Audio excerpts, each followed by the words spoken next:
I'm Teresa Coenen with Stitchin, and this is block 1 of our parables quilt. Block 1 is entitled Jesus the Teacher, and it's larger than all the other blocks because it's meant to be the centerpiece of the quilt. There are an alternative setting instructions that allow you to create it as a wall hanging as well. I'll apologize in advance because with all the steps that we have to create this quilt, it's a very long step-by-step video. The rest of the videos will not be nearly as long. Before you begin cutting and piecing, I encourage you to watch the separate video on fabric selection. Fabric selection is critical for this particular quilt, and it's worthy of an extra look. In this particular video, we're going to go over cutting instructions and cutting tips, as well as step-by-step instructions for the rest of the quilt top. Some of the things may seem fairly simple to you, others may be more challenging. I hope you enjoy the video. If you have any questions along the way, give me a call, send us an email, and we'll get back to you as soon as we possibly can. Our contact information are on all the step slides, as well as at the beginning and the end of the video.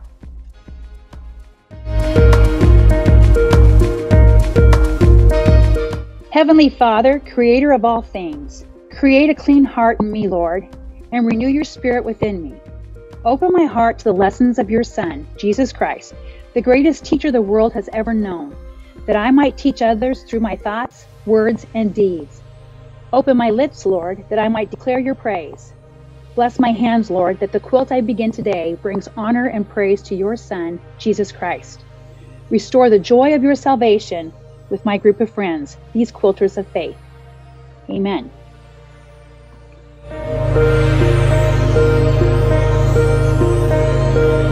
The first page is just the yardage requirements, and at the bottom are some things to think about as far as the fabrics that you choose. And your fabric choices here are very, very critical. On this second page, I have the cutting for your color palette, and I have the labels for what each one of these are going to be called. So you'll notice outer border is shown on my quilt here as black, and it's called OB. And the border shadow inside is also shown as black and is called BS. I strongly encourage you to get bits of paper or stickers or whatever you do to label these fabrics. Because there's so much cutting to do, I changed my cutting chart into 2 columns. These 2 columns don't mean anything at all. They're all the same cutting. So for example, in outer border, it says to cut 4 1.5-inch strips into 2 1.5 by 36.5 and 2 1.5 by 28.5.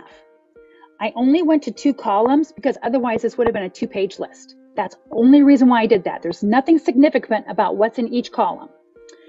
So you'll see that some of these are 1/4 of a yard, some are 1/6 of a yard. 1/6 of a yard is 6 inches. Do you really need 6 inches? No, you need 3 1.5-inch strips. So if you're cutting out of your stash, just cut your 3 1.5-inch strips. That's all you need to do.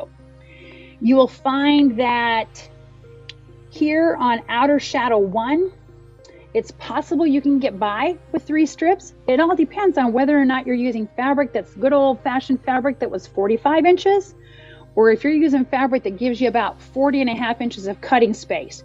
On the next page, I have a chart that you can use to actually use some glue or pin and pin your different fabrics to your chart so you can keep organized. Now, if this is enough to keep you organized, that's great.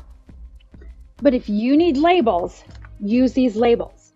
And one more tip, once you've used these labels, put them in a little Ziploc bag, because if you decide to make this quilt for somebody else, you can just pull those labels out again. You don't have to rewrite the labels.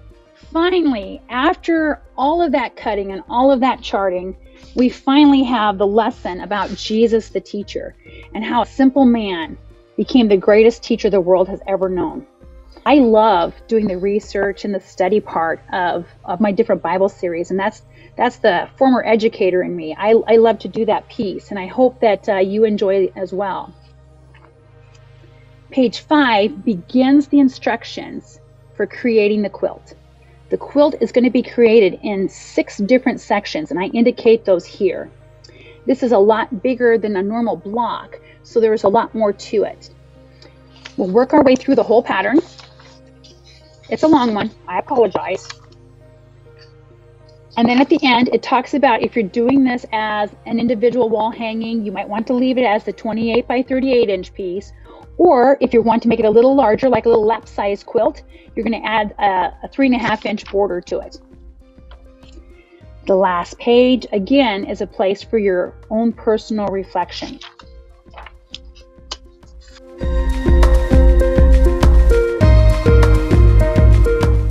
This line from Quilting Treasures is called Origins, and it's by Dan Morris. And I absolutely loved the way the color palettes kind of work together. You can see these turquoises, and there's some purples, and there's some reds. And it was just absolutely gorgeous. And I ordered several pieces from the line. Look at that beautiful green. Then I got it in, and I realized that for Jesus the Teacher, it was not going to work. For Jesus the Teacher, it wasn't going to work because depending on where I made a 1.5 inch cut, that would look avocado, that would look orange, that would look cream. This piece would not work for Jesus the Teacher. It's not to say that I can't use it somewhere else in my quilt, because I'm going to have 4 inch, 4 inch, 8 inch, and 12 inch blocks. But for Jesus the Teacher, these fabrics would not work. But in my Jesus the Teacher, I was able to use this turquoise and this very light background fabric. When selecting your fabrics for the carpenter's wheel, it's important to choose 2 darks and 2 mediums. The 2 darks should probably be right next to each other in the color wheel. For example, you wouldn't want to have a yellow and a purple that are so discrepant and so different that they don't look like they belong together. So choose your 2 darks first, and then choose 2 mediums that are just a shade lighter than those darks. What's important with the carpenter's wheel is that the 2 darks need to be a similar value to each other, and the 2 mediums need to be a similar value to each other.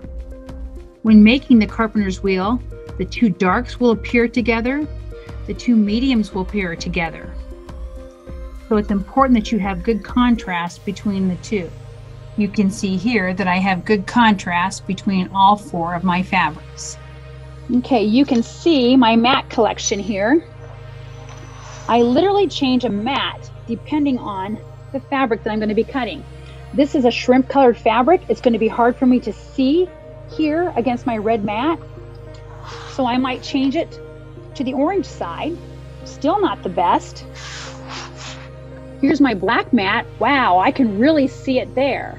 But am I going to see the black lines on my ruler? It's important to know. I've got a green on that side. I have a light blue, a dark blue, green. I have a purple. I have several mats. I use my mat that I need for the colors. I might cut my 1.5 inch strips, and then I pull the mat that I need for the different colors. As far as the rulers go, we all have our favorite ruler, but it takes a special ruler to be working with a 1.5 inch unit. Some rulers, like this one, is a 6 inch ruler, so all the 1 inch marks are solid lines and the 1/2 inch marks are a dotted line. I can see through the ruler on my dotted lines to see if I am on the edge of that fabric or not. Other rulers have more solid lines, and those solid lines, like the 1.5 inch on this one is a solid line. That's harder to see when you're wanting to know if you're right on that line or not. So I could actually be over. An OmniGrid, it's got that great yellow markings, but if you need to use the solid line, there's so much paint on those yellow markings. An OmniGrid is one of your grids or your rulers that you're more likely to be off by a 32nd or a 1/16 of an inch. My go-to ruler that I like to use when I am cutting small units is a Marty Michelle, because even the 1/2 inch lines and the 1 inch lines are broken up. But it's a purple ruler. If I'm cutting a purple fabric, I don't use the purple ruler. The pattern calls for you to cut 16 1.5 inch squares of each of all 4 of your carpenter's wheel fabrics. You can make it easy for yourself by cutting those all at the same time. The first thing that you would do is layer your 2 dark fabrics together, and your two medium fabrics together. Line them up with a point of reference on your cutting mat. In this case, I'm lining up those mediums with this 4-inch line and lining up my darks directly below that, making sure that the edges are even. I place my ruler so that the line is straight with the mat and straight with the strips. And I begin by cutting off my selvage. Once I have done that, I can cut my 1.5-inch pieces. And I happen to be using a ruler where the 1/2-inch marks have a space between them. The 1-inch marks are solid. I can see better when I use the 1/2-inch marks because I can see my fabric edge on the edge of that. So I will line up the 1/2-inch mark with the top of the unit, and I can see that I'm straight at the bottom of the unit, and I'm ready to make that cut. That way I'm cutting through 4 different fabrics, 2 layers of each.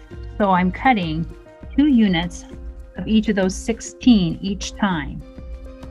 Now lay those aside and then make my next cut. Again, lining up my fabric with the ruler marks. It's really important to make sure that all of these pieces are straight. They're not very big, so you don't have a lot of room to have them be uneven. The key to this quilt block is to make sure that you keep your fabrics organized. This is the biggest challenge because so many fabrics are very close in shade to the others, and it's very simple to pick up one of the wrong pieces.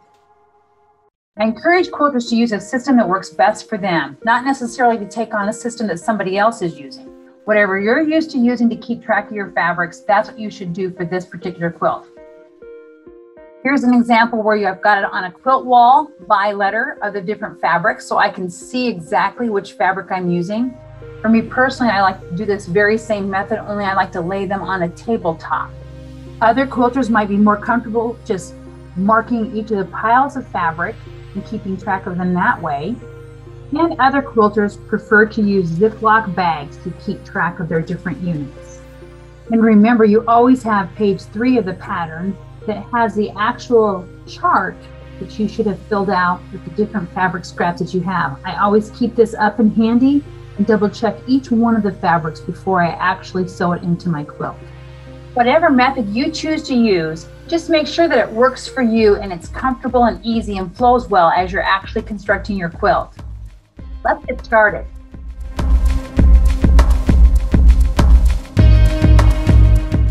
On page 5, we actually begin the construction of the quilt. The first part of the page shows you how we're breaking the quilt up into 6 different sections for construction. We'll begin with section 1, which is most of the carpenter's wheel and the sidebars of the cross. Part of the carpenter's wheel will be in section 2, and part of the carpenter's wheel will be in section 3. But for right now, we're going to begin with section 1. Before we begin any part of the carpenter's wheel, we have this section here of the pattern that says, before you begin, construct the half square units.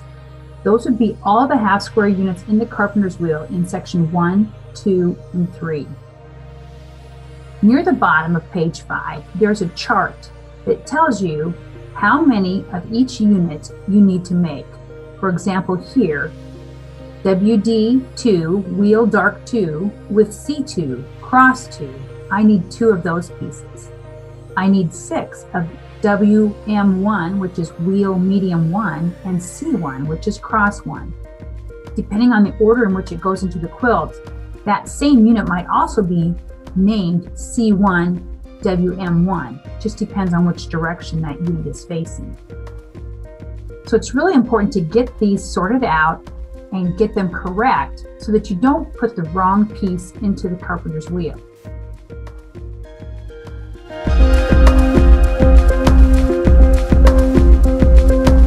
To do this, I lay all the pieces that would be part of the carpenter's wheel out on my cutting mat or on my table.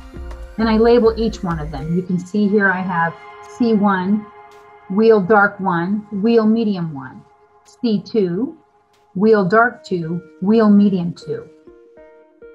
I look at the pattern and it says I need 2 WD2s and C2s. So I'm going to take 2 units and 2 units and put them together. And I'm going to take the time to go ahead and put them together into sets. That way I know that they are ready to go. And I'll place them over here. Then I need 6 WM1 C1. So I'll take 6 units of my C1s and 6 units of my WM1. And again, I'm going to place them together into sets with right sides together so they're ready for me to stitch.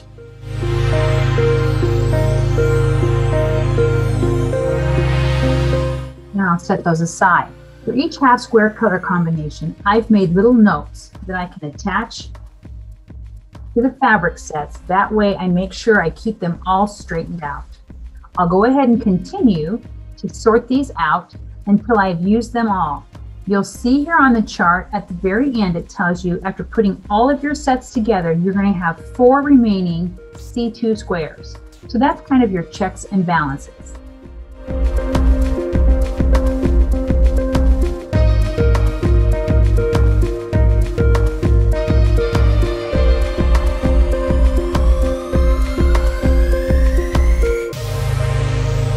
And now that I have put together all of the sets according to the chart, I've got them laid out on a part of a old cutting mat that I just flipped over that I use that I can just kind of move around as a tray.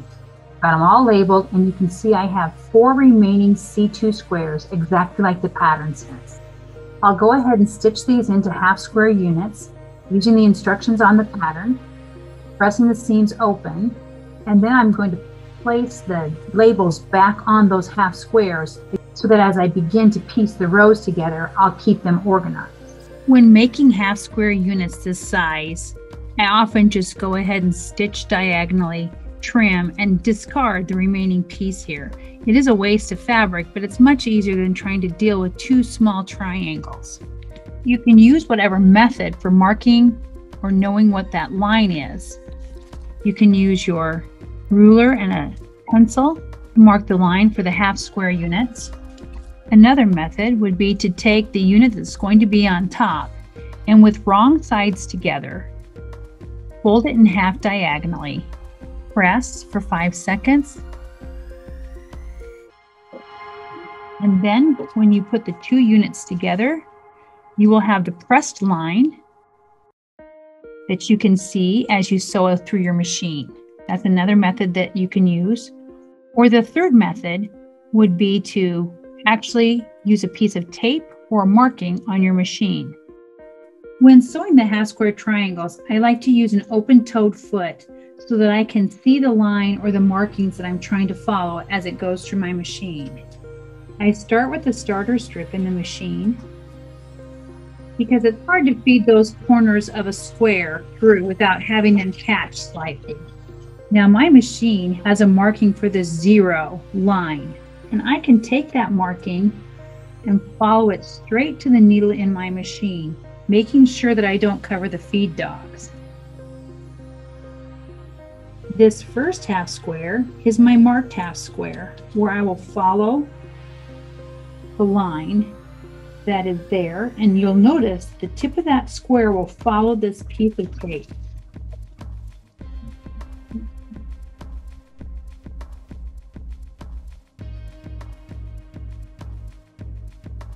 All the way through the machine. The second unit that I'm using here for a demonstration is my unit that has the pressed line, where I can see the pressing. And again, you'll notice that that point follows that green tape as this square goes through my machine. And this third unit has no markings, but I'll begin with the point of the square, keeping the bottom point even with that tape, and let that point follow the tape all the way to the machine. And because I have so many of these units to make, that's exactly the method I choose to use. I'm just going to follow the tape.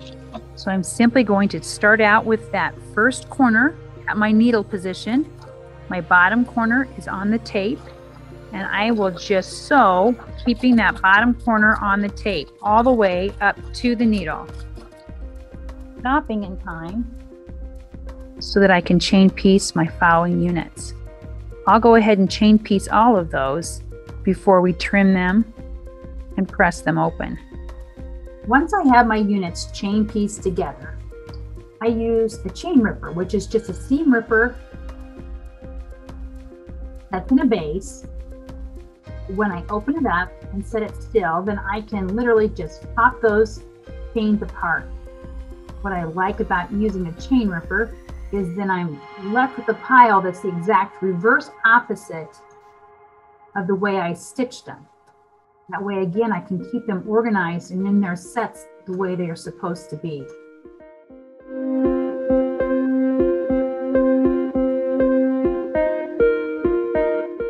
Here's my beginner piece.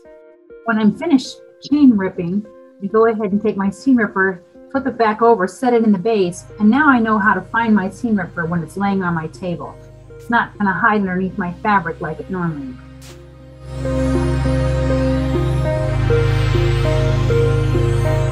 Now that we have all of the half square units stitched, it's time to go ahead and trim that seam. Now, this is such a small square, oftentimes a quilter might be tempted to just go ahead and trim it with the scissors and try to eyeball about a 1/4 inch seam.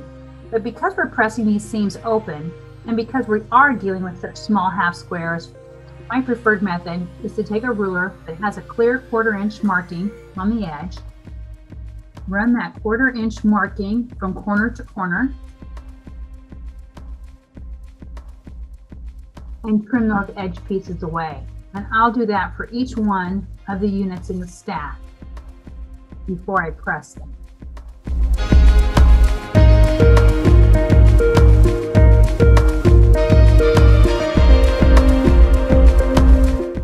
And now I have all my units cut. I have these small little pieces. I like to keep all of my small pieces. I like to keep all my small pieces in a bucket that I use to make dog beds for the Humane Society. The units are cut and now they need to be pressed with the seam open. And I do that by first opening them by hand, and I'll open up that seam and finger press it so that it lays flat. Take my small iron and just hold it to the half square unit for a count of 5 seconds. I don't use steam because that introduces stretch into the unit. I just use a dry, hot iron.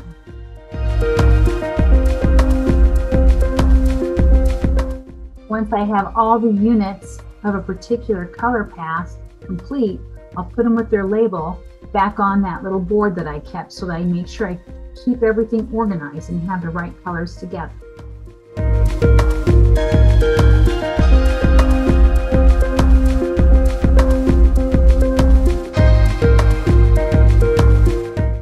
Now that I have all of my half square units from step 2 constructed, pressed, and labeled, I'm ready to begin step 3, which is making this row right here from the carpenter's wheel. It'll be both the first and the last row of unit 1. On the pattern, you'll note that the fabrics are placed in the order that you need to use them in your unit, with the fabric color in the direct order. So this first unit is WM2, WD1. I find the correlating fabric over here in my pile. Here it is here, and it's listed as WD1, WM2, but when I turn it over so that it goes the direction that it's supposed to, it actually leads with WM2. My next fabric is WD1, WD2. I have to make sure I place it in the order that it shows on the pattern. My next fabric is WM1, C1. My next fabric is C1, WM2. My next fabric is WD1, WD2. My next fabric is WD2, WM1. Before I stitch these, I make sure that I have them going in the order that the pattern indicates. And I am making 2 of each unit, so I'll make a second row exactly like this before I begin stitching. Here are my 2 sets of instruction 3, laid out exactly the same, and I'm going to go ahead with the first units of each, making a sandwich,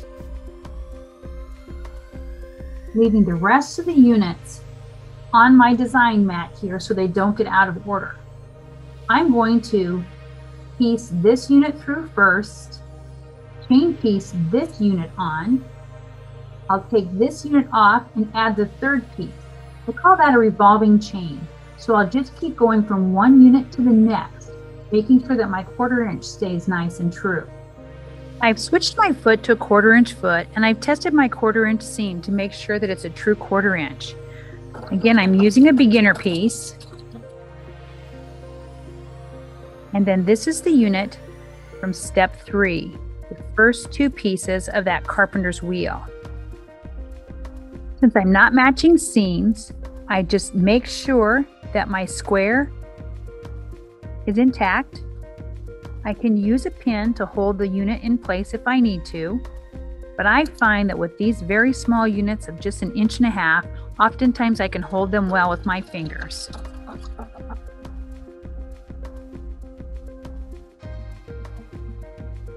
Now, if you are a trailer, which sometimes I am, by that I mean that you let your seam trail off, float off to the left, you want to make sure that that's not happening. You can make sure that you do that by using either the tip of your scissors to hold that through, or a purple fang or another instrument like an awl to help you make sure it stays in place. This is the second set of that very same unit. I'm going to trim the thread so that I have the first set. I open it up and I add the next unit to it. This time I'm matching that seam.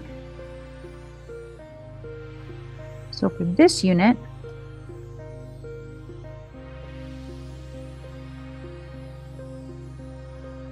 I've placed a pin directly into that seam to hold it in place. And as soon as my stitching gets through the seam allowance on the upper side of that seam, I can remove the pin and finish the seam. I remove the second set, and just as I did before, I'm going to add the third half square to that, again matching that seam. By snipping those threads and revolving that around, I'm able to keep working on the same unit, the same row, keeping my pieces in order. This is the fourth half square, and I'm matching a diagonal seam.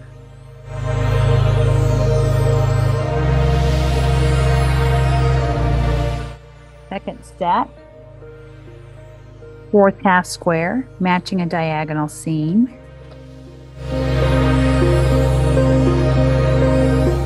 First set, fifth half square, matching a diagonal seam.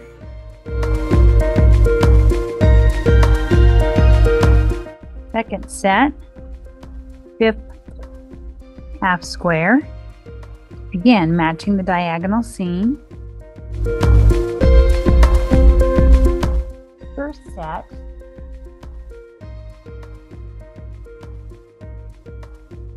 the sixth half square with no seam match.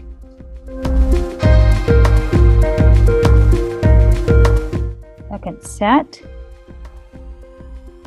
sixth half square with no seam match. Then I finish up with an ender piece. so I can take both units out of my machine. I bring both the rows for step 3 back to my pressing mat. And before I press those seams open, I just double check to make sure that my points have matched up nicely and that there isn't anything I want to restitch. And both of those look good. So I'll go ahead and press these seams open. First, I'll finger press and then hold that hot iron for 5 seconds onto the seam.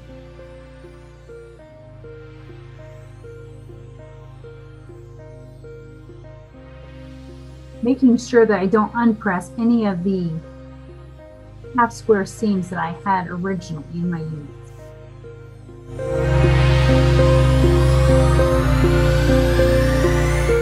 Once I have pressed it on the inside, I'll go ahead and press again from the outside, making sure I have a nice, straight, even piece. Now the instructions say that this unit should measure 1.5 inches by 6.5 inches. And it's important that I measure it before I continue. And you can see that this one measures 6.5 inches on the outside, but the inside measures just slightly under 6.5 inches. So it's an opportunity for me to take a look at my piecing and see if I maybe, in this case, it was that unit right there, where I have stitched that a little wide there. And I'm going to take the time to take that out and make it exactly 6.5 inches before I move on. I removed the last 3 or 4 stitches of this particular seam and I moved it over 1 stitch width. That's how much too wide it was. I moved it over 1 stitch width. Now 1 thread width is a 32nd of an inch. It may not seem like it makes much of a difference, but when working with small pieces like this, a 32nd on both sides is a 1/16 of an inch. And if I had 4 of those in this unit, it'd be a 1/4 of an inch total. So now I'll remeasure my unit, and indeed, it measures 1.5 inches tall by 6.5 inches wide on all sides. I'm ready to go ahead and press the second unit. Okay, I finished the second set of step 3, which is top and bottom row of the carpenter square, and I've measured, and it also measures 6.5. I can go ahead and put this up on my design wall and move on to the step 4 in the instructions.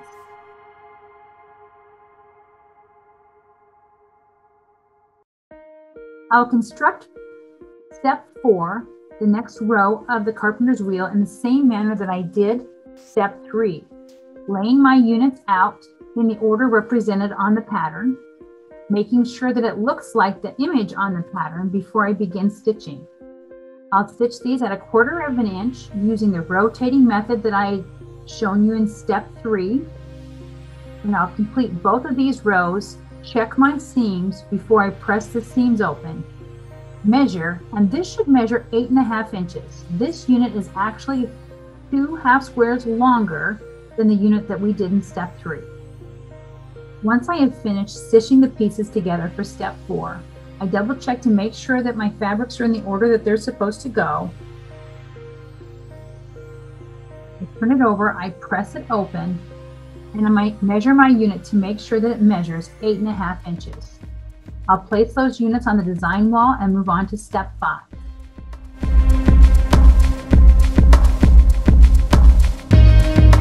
For step 5, I've placed the units in the order indicated on the pattern, stitched them together at the 1/4 of an inch, press those seams open, flip it, and measure to make sure that the seams measure 8.5 inches. They do, so I'll go ahead and place those on the design wall, ready for step 6. These remaining 4 color sets will not be used until later in the pattern when we do the upper and the lower part of the cross, so I can just set them aside for now.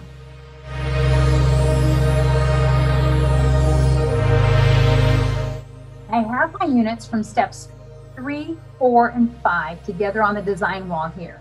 And I take a look at them quickly before I go ahead and sew them together to make sure that I have my colors my fabrics matched up so that they actually make the carpenter's wheel star that you see here in this alternate colorway. I can see that these are laid out correctly, so I'll go ahead and move on to step 6, where I'll be piecing the row from step 4 and step 5 together. These two, matching my seams. This is my step 4 row and my step 5 row. In order to put them together, I'll layer them over like a sandwich, and then I'll make sure that the seams are matching. When you press seams open, seams don't nest for pinning. So I find the easiest way to pin is to drop a pin directly into the seam itself. That way I make sure those two seams stay together when stitching.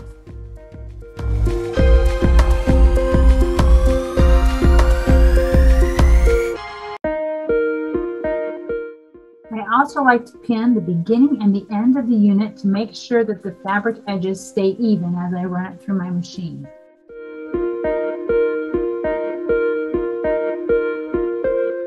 I'll take it over to the machine now to show you how I stitch it in such a way that when the needle gets into the uphill side, into the seam allowance of the seam, that's when I pull the pin. When the needle gets into this seam allowance,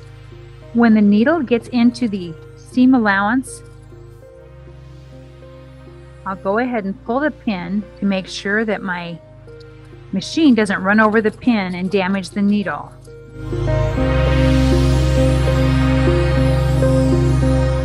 Once you have the two units complete, you flip them over to make sure that you've got your seams matched up nicely and that your points match nicely.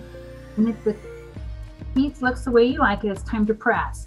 If there's anything that's off kilter a little bit, now's the time to take it out and get it fixed. When I'm pressing these seams, there's a lot of bulk because we've pressed everything open. I start out by training the seam with my thumbnail. I'll move that seam open and I'll scrape it, pushing kind of hard with my thumbnail to basically train it where it's supposed to go. It'll make it easier for ironing later. Once I have that seam trained open, I'll just take my mini iron and set it on there for, again, 5 seconds. Moving it over to each piece so that I make sure all the fabrics that I already have pressed down stay down where they're supposed to be.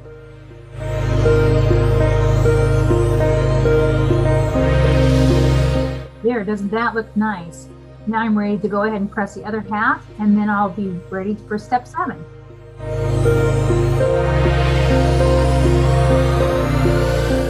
Both of the units from step 6 press nicely.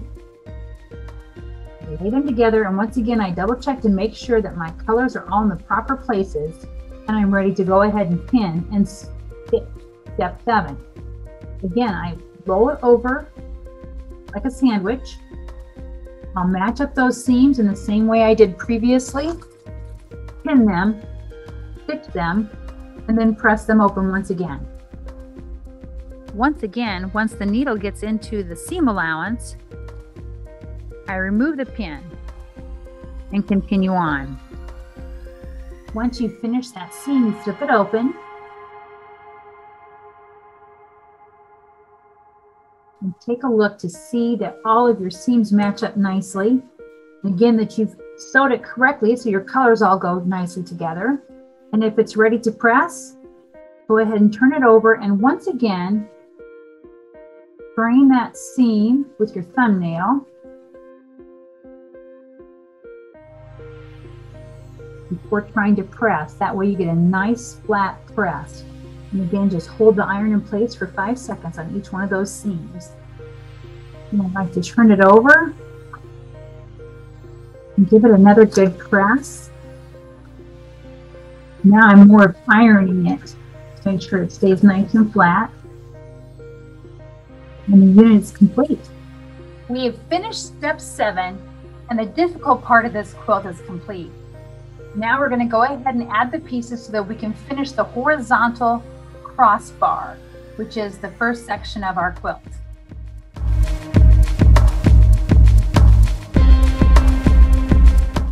complete the horizontal crossbar and the rest of the cross part of our quilt, we'll be going to our fabrics that we have either left on a design wall, laid in piles on our table, put in bags, or marked in some way.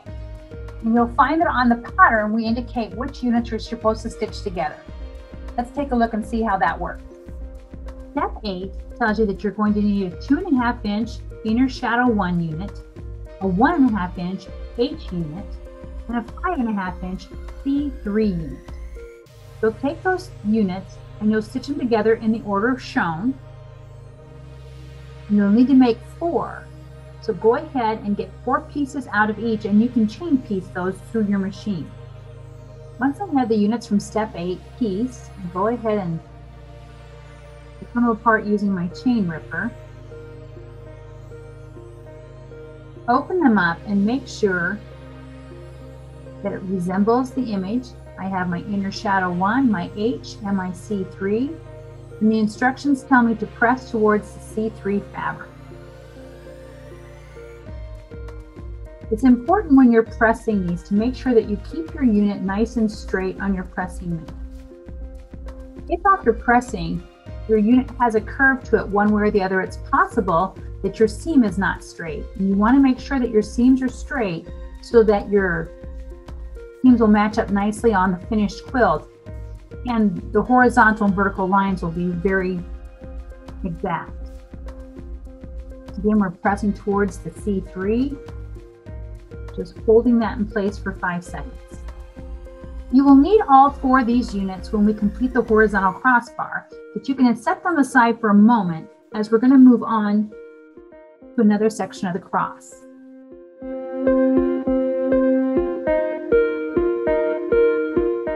In step 9, the pattern calls for you to grab a 2.5 inch H unit and a 5.5 C2 cross 2 unit. It's having you make 6 sets, but it has you set 2 of them aside for section 2. Go ahead and stitch those together and press towards the H unit. In step 9, once you have the units stitched together, you press towards the H section of the unit. You're making 6 units. You will need 4 for the horizontal crossbar, and the instruction says set aside 2 more units for section 2.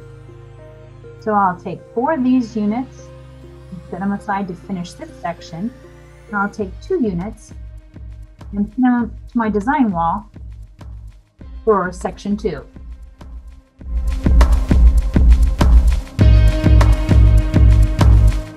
In step 10, the instructions have you bring back the sections that were remaining from step 3 of the carpenter's wheel, and you're going to add to that the cross sections that you just created in step 8. You'll stitch 1 to each side of the unit, like so, using a 1/4 inch seam, and press to the outside. You'll do that for both units. To complete the instructions from step 10, you simply press towards the outside. This unfinished unit should measure 22.5 inches. For all of the measurements in this pattern, I encourage you to measure each one and make sure that your unit measures the same as what the instructions call for. And if it does not, make some seam adjustments as necessary in order for this quilt to go together as it should.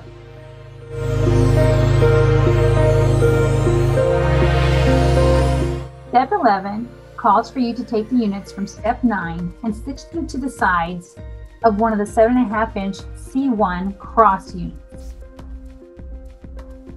Well, it's not necessary to pin a 7.5 inch unit.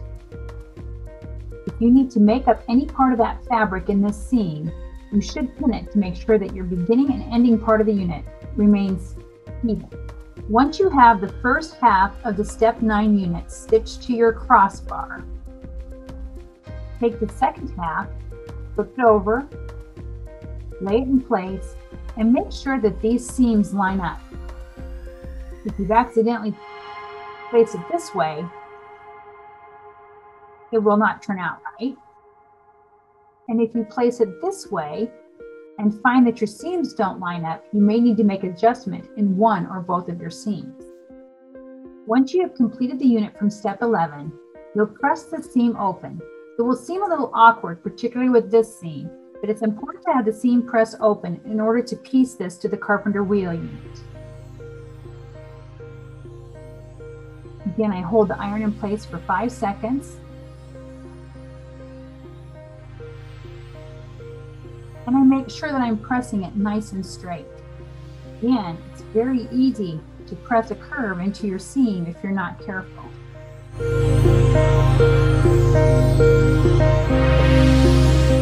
On step 12, the pattern calls for you to take the units that you created in step 11 and stitch them to the side of the unit you created in step 7.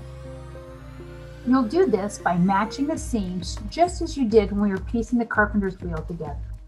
Match the seams, placing your pin in the seam, and stitch the units to the side. You'll press these to the outside. Once you have the units from step 11 stitched to the sides of the unit from step 7, you'll flip it over and you'll press it to the outside, keeping your horizontal bar as straight as you possibly can. I like to apply some pressure by pulling this to the outside as I'm pressing to the outside. Flip it over and make sure that your press lines match up nicely for your crossbar, and you're ready for the next step.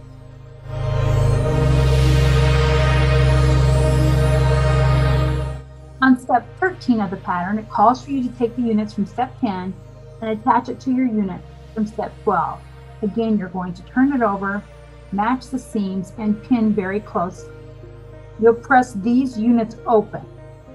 Once the units from step 10 are stitched onto the unit from step 12, these seams will need to be pressed open so that they will match up with the carpenter's wheel seams in the top part of the cross and the lower part of the cross.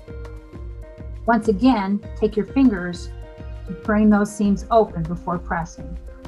Once you have the unit from step 13 complete and pressed, flip it over, press it again from the front side, and then set it aside because you're going to begin section 2, which is the upper cross.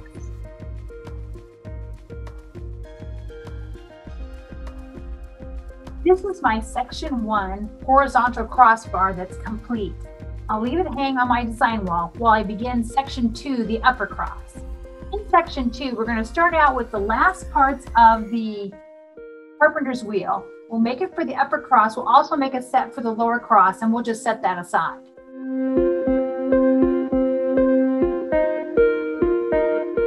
Section 2, the upper cross, begins with step 14.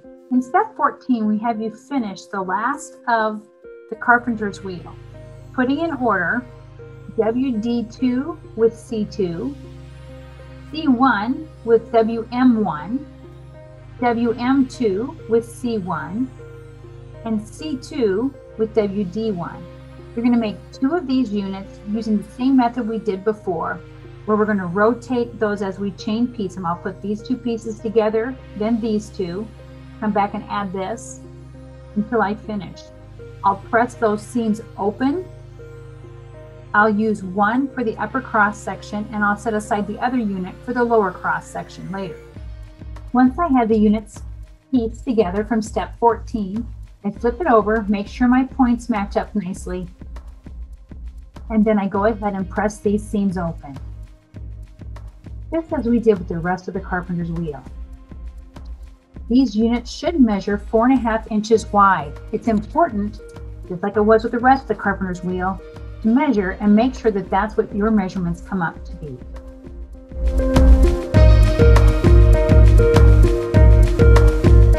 In step 15, you'll take the remaining side units in the previous section and stitch them on to a 7.5 inch C1 cross section. We'll do the same as we did before, turning them over and stitching at 1/4 inch, making sure that these seams are fairly even. In this case, we'll be pressing to the outside. In order to press this unit to the outside, we first just set the iron on the unit to set the seam. Then push that seam forward to the outside and just set the iron in place.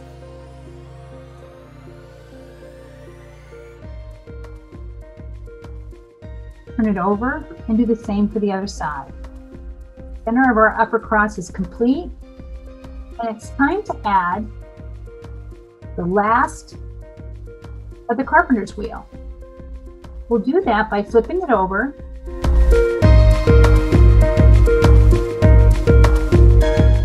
in step 16, matching up these seams, pinning them, and stitching in place.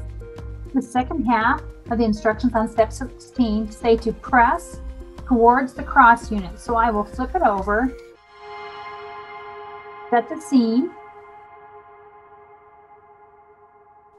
and then open it up to press towards the cross unit. Now, this completed unit should measure 4.5 by 8.5 inches, and I recommend that you measure that to make sure that your unit does measure the 8.5 inches. You can set this aside on your design wall because now we're going to begin to work on the strips that move out from the top of the cross.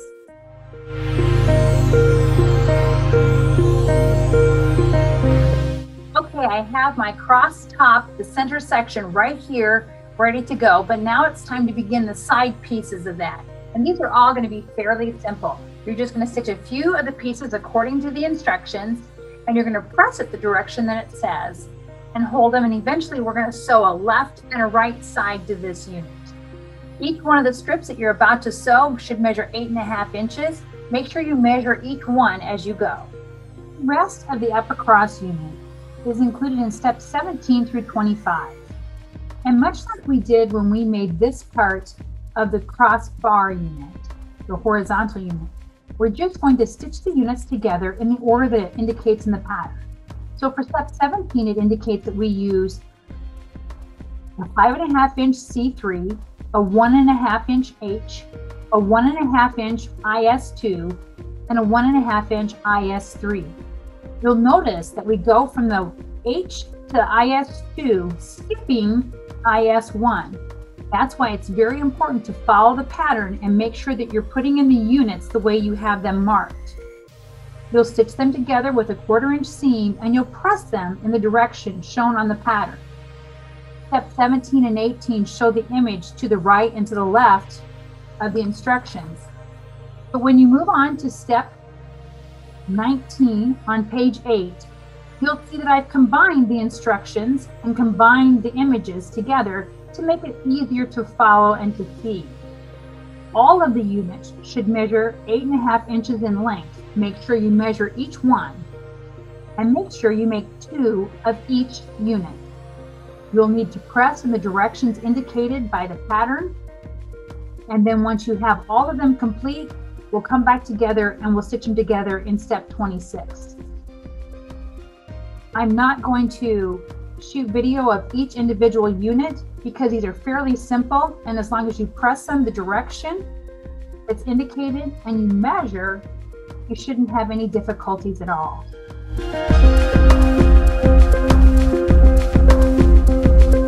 I have just completed steps 17 through 25 of the upper cross. On this side of the center section, you can see that I have the strips laid out in the order indicated on the pattern. On this side of the center section, I actually have the strips stitched together where the pattern indicates too.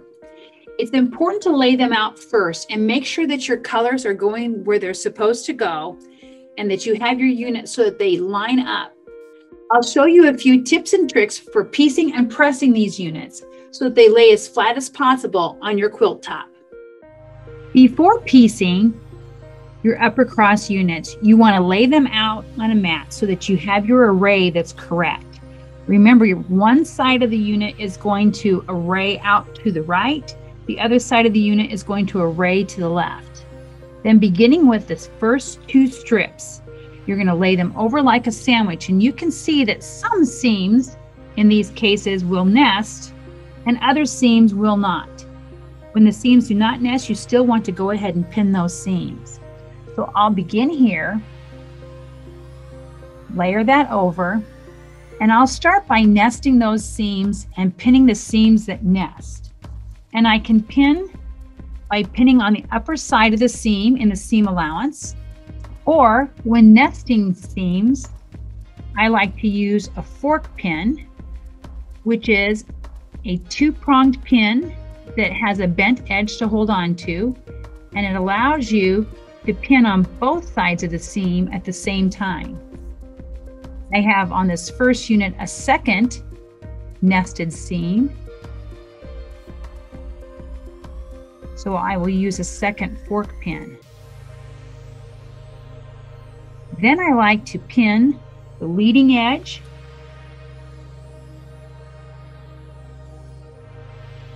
and the ending edge to make sure that those edges stay even as I finish piecing. For good measure, I'll just drop another pin here in the middle of this longer section. I'll go ahead and stitch that at 1/4 inch, and then I'll add my next unit. Before I add my next piece, I go ahead and I open up to make sure that I properly stitched those nested seams. They look good, and I'll add the next piece on. Again, I will turn it over like a sandwich, nest the seams that I can,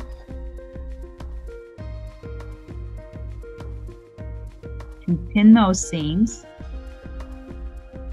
The rest of the seams in this unit do not nest, so I'll pin the leading edge,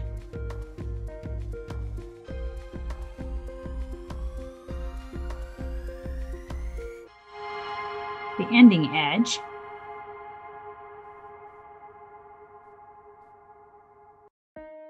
and these other seams in between.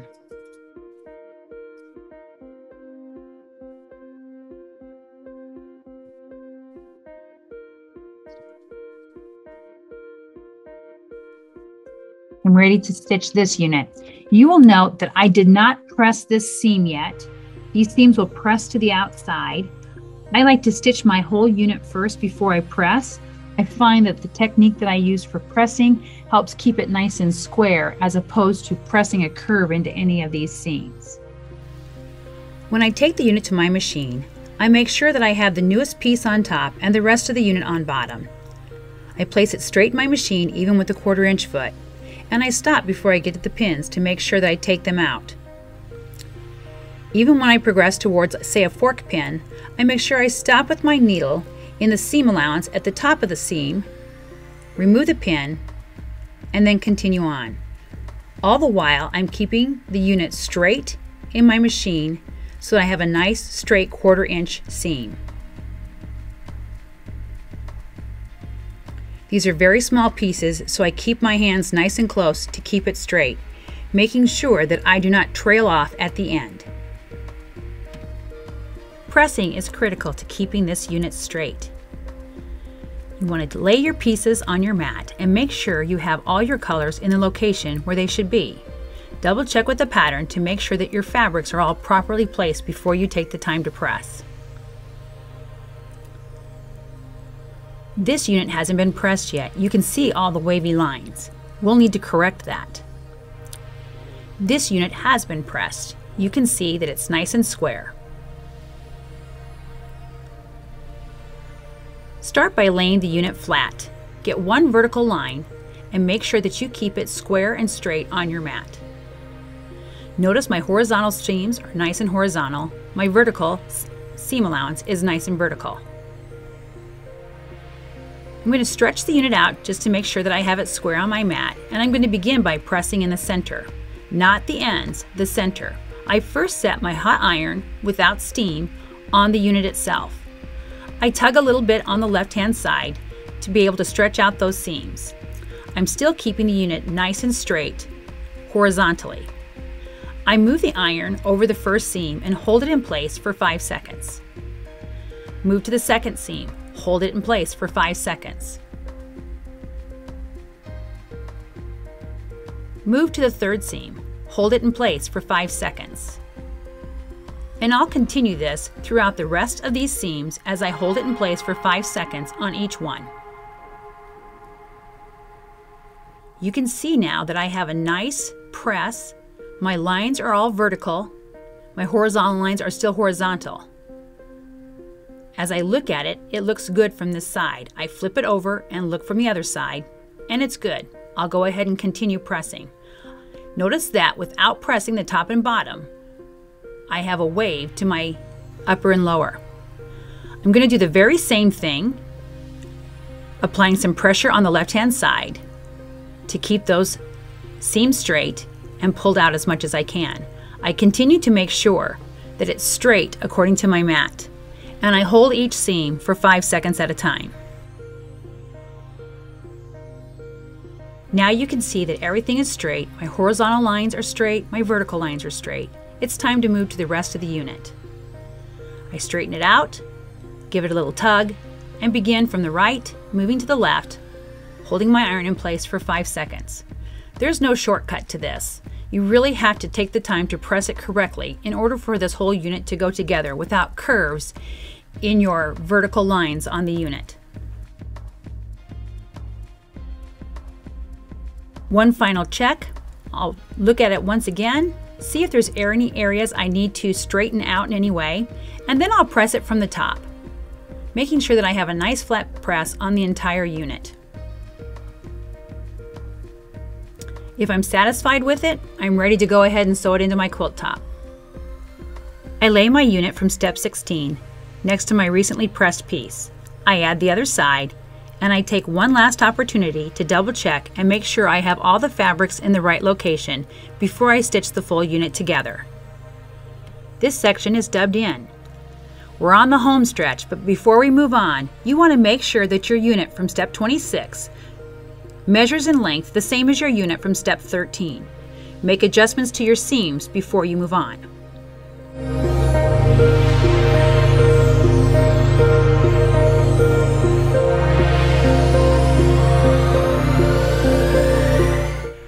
We're ready to move on to section 3, steps 27 through 29. In this section, you'll do as you have done before, following the patterns and laying out the fabrics as indicated in the pattern. For step 27, you will need a 17.5-inch C2 unit and two 2.5-inch H units. You're making 2 units for either side of the cross section, so you'll stitch both units before you move on. Once you have those units stitched and pressed, you will stitch them to the sides of the C1 unit as it indicates in step 28. When we're working with the long pieces in section 3, this is where it's really important to make sure that our pressing is straight. If you've ever pressed long strips together before, sometimes you find that they can press a curve into them. I'm going to show you some tips to make sure that doesn't happen and that your unit stays straight. I'll begin with my unit from step 28, and I'll open it up with the right side facing down on my mat. I make sure that it's straight with my mat, both vertically and horizontally. Then I'm going to train the seam before I press it open. I'm going to use my fingers, my thumbnail, to actually train the seam open. It'll make it easier for me for pressing later.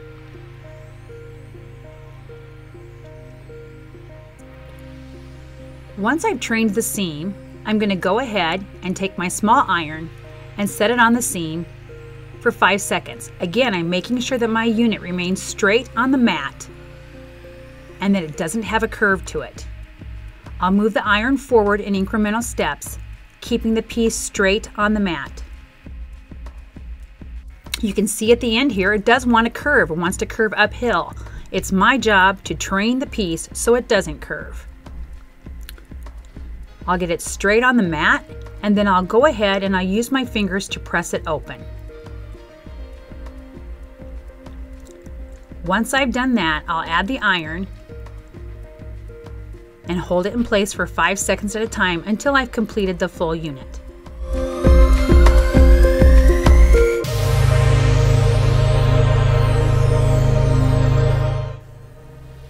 And there I have the nice straight unit from step 28.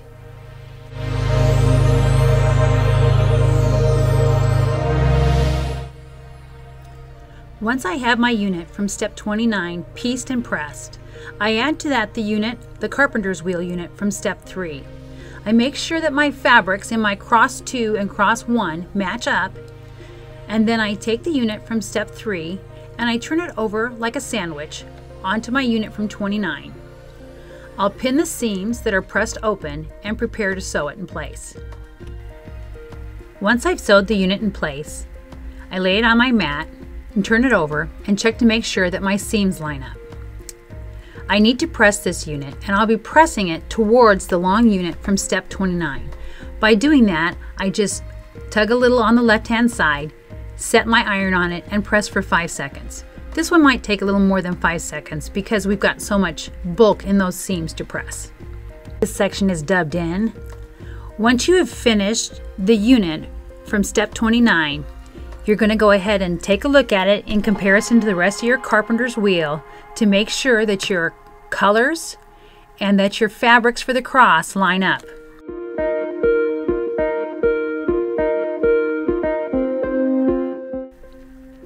Steps 30 through 38 are very similar to steps 17 through 25 in the type of construction, but they're longer strips and it's more difficult to make sure that you have all your fabrics in the correct place.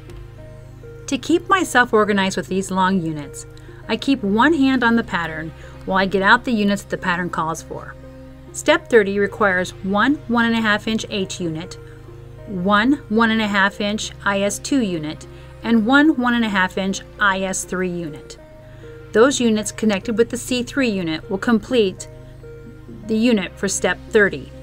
Make sure that you follow and measure each of the units after you've pieced them, like the directions call for in the italicized section. This section is dubbed in. As I worked my way through the units in steps 30 through 38, I measured each unit to make sure that it measured a full 20.5 inches as the pattern called for. If my units didn't measure the exact right length, I made adjustments to my seams so that it would be perfect. I used the instructions at the top of page 10 to put my strips together in the correct order, making sure that my fabrics lined up the way they were supposed to. I pressed the units the same way that I pressed the upper cross section, beginning in the middle and working my way out to the end. When pressing these long units, it's important that you first look and check and make sure that the unit is straight on your mat. You're going to want to make sure that your vertical and horizontal lines remain straight. You'll begin in the middle as we did before, giving it a tug on the outside edge, and you'll press holding the iron on each seam for 5 seconds. Once you get across the center, you'll work your way out to the outside edge.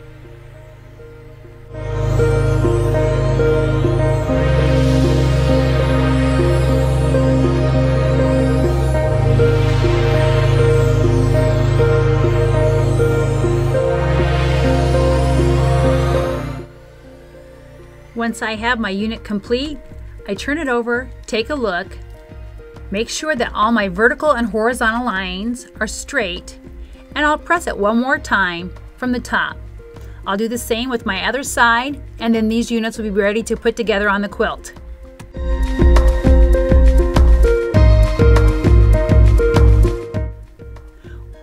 This section is dubbed. Once I have the units from steps 30 through 38 put together and stitched to the sides of my horizontal crossbar, I go ahead and put it back on my design wall, and this is one more opportunity for me to check and make sure that I have all my colors in the right place, that all my C1, C2, and C3 fabrics line up, and that my unit looks exactly like the pattern calls for. Inevitably, sometimes I find one block that's out of place or one color that's in the wrong spot, and now's the time to correct it before you put the whole thing together. When putting sections 1, 2, and 3 together, you're going to have to be very careful. First of all, you want to check and make sure once again that all your colors are in the right place and that your fabrics fall where they're supposed to. Take the center section and fold it over, making a sandwich, and pin the center seam. For this particular unit, I'm pinning a little bit differently than what I normally would. I'm pinning directly through the seam. The top unit will have some longer strips of fabric, but the bottom unit will have a bunch of little 1.5 inch squares, all with seams. Anytime those seams match up, I'm putting a pin directly into that seam in the hopes that I'll catch all those seams perfectly when I go ahead and stitch it together. In the areas where there aren't any seams to match, you still want to make sure that you pin all of the seams that are underneath, so that they stay laying flat as they go through your machine. Make sure also that you pin the leading edge and the ending edge of the quilt top. Once you have all of the seams pinned in place, go ahead and get ready to move over to your sewing machine. Remember, many of the seams on the underneath side are going to be pressed in the opposite direction that you'll be moving. You want to make sure that you're holding those tight and making sure that they stay laying flat as they go through your machine.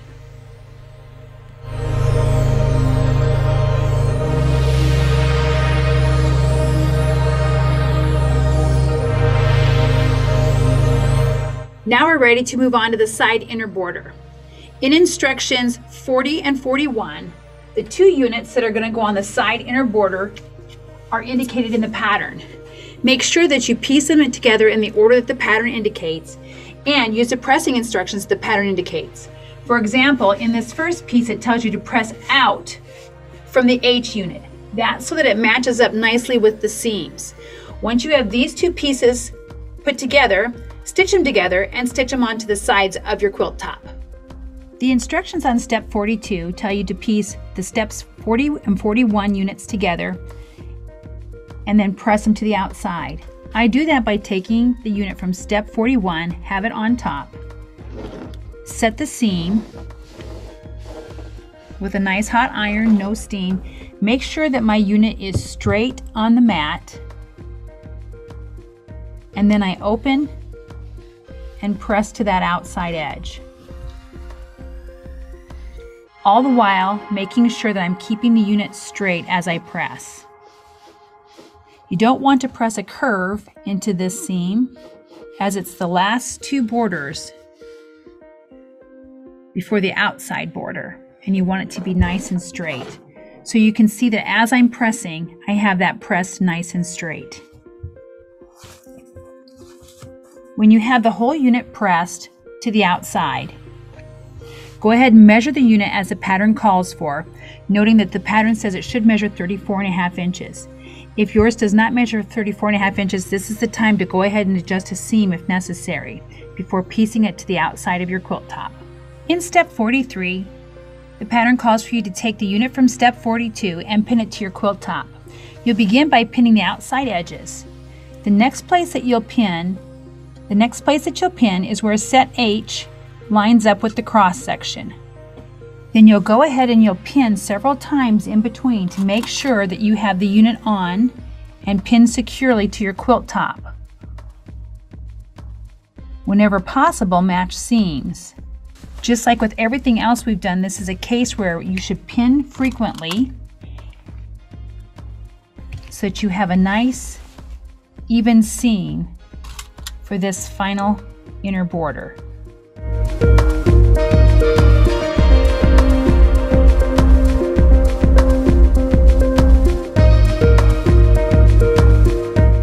We've made it to the near end. We're down to page 11 of our instructions, where it asks you to create the inner border shadow unit for the top and bottom borders.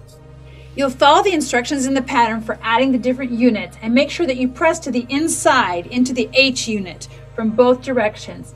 Pin that in place, and again, pin, pin, pin. Pin all the seams that nest, and pin the seams in between, because you've got lots of extra seams in here. You want to make sure that they all lay nice and flat so that when you press it, you're ready to go. Once that's on, we're going to add our border piece and the unit is finished. On page 11, we've just completed section 5, adding that top and bottom inner border. We've pressed it to the outside and we're ready for the last step, the step where we're adding the outer border. Now this is no time to take any shortcuts. You cut your outer border strips to length, but it's important that we pin, pin, pin when we're putting this through our machine. So the length should equal your quilt top. And when we do this, we want to pin on the edges and pin the centers. We'll start out by pinning the edges and centers, and then we'll pin several places in between. If you don't do this, chances are when you lay your border strip on that your machine will push that upper border and it'll actually end up longer than the rest of your quilt top, and you'll end up trimming that off. That will take your perfectly square quilt top and turn it into a kind of an oblong piece. So let's take the time and pin it right.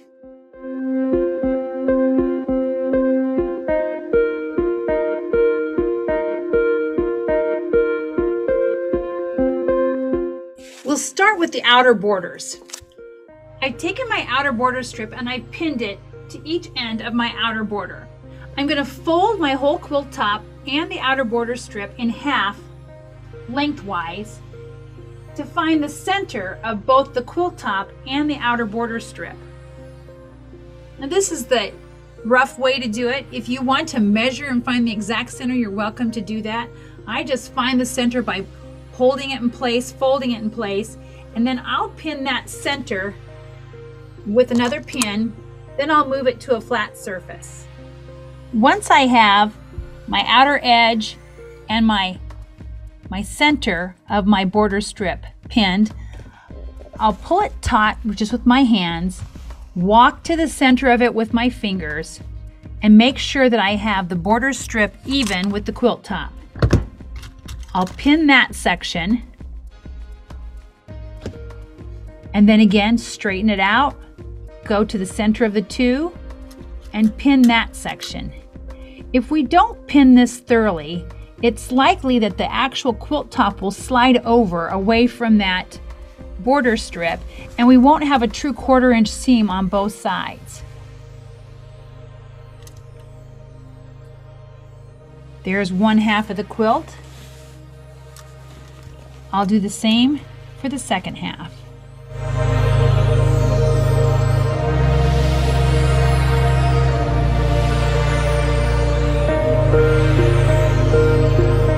And there we have it. This is my well-pinned outer border. Oftentimes quilters try to take a shortcut at this point and just sew the border on without pinning. I always encourage you to pin that border on so that the borders look as nice and tight and tidy as the rest of your quilt. I'm going to go ahead and run this through my machine. I'll pin on the other side border, press to the outside, and then I'll pin the top and bottom borders and do the same.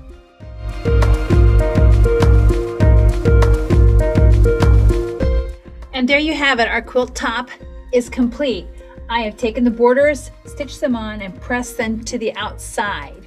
Another thing I've done for this particular quilt top is I have edge stitched 1/8 of an inch around the edge of the quilt all the way around. I encourage you to do that if you're planning to use this as the centerpiece of a full parables quilt, because you'll be getting this unit out and putting it back away in a tub or a basket many times. And every time you handle your quilt top, you'll be stretching those edges. And so we don't want those outside borders to get ruffly. So it's important to go ahead and give them a little side stitch. Just about 1/8 of an inch. Here's a little close-up of how that looks when you do an edge stitch around the edge.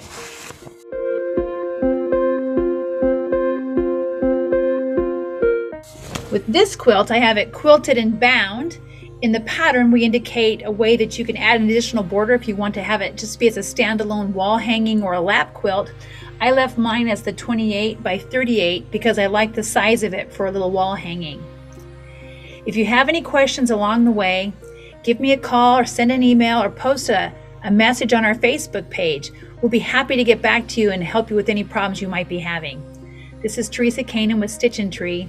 Thank you and have a blessed day.